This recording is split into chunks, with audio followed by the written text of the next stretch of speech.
うちの裏に生えているフキです。今日はこれを取って、茹でようと思います。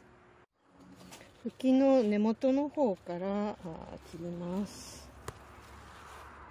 で、フキの根元を切ったら、今日は葉を使いませんので、ここから切り落とします。10本ほど取ってきました。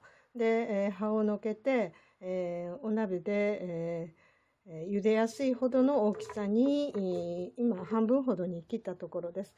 まずこれを塩で、揉みます。塩を適当にかけて板ずりをします。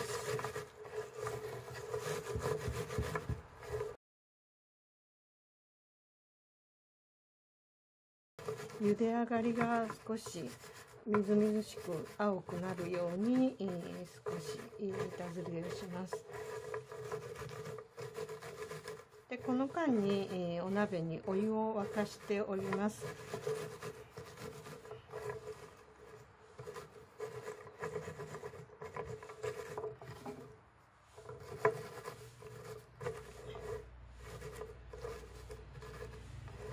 板ずりをしたらちょっと置きます。今日は量が少ないので、フライパンの大きい分にお湯を沸かしてます。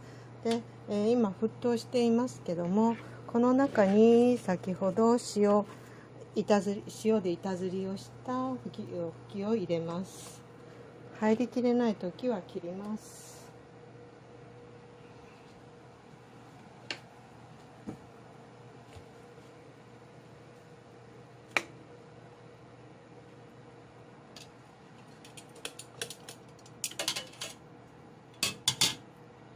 これで4、5分茹でます。5分経ちました。割と色よくできました。これをさっと水に取ります。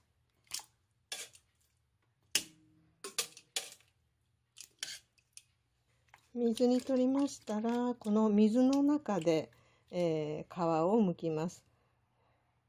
端の方に爪の先をかけて、剥いていきます。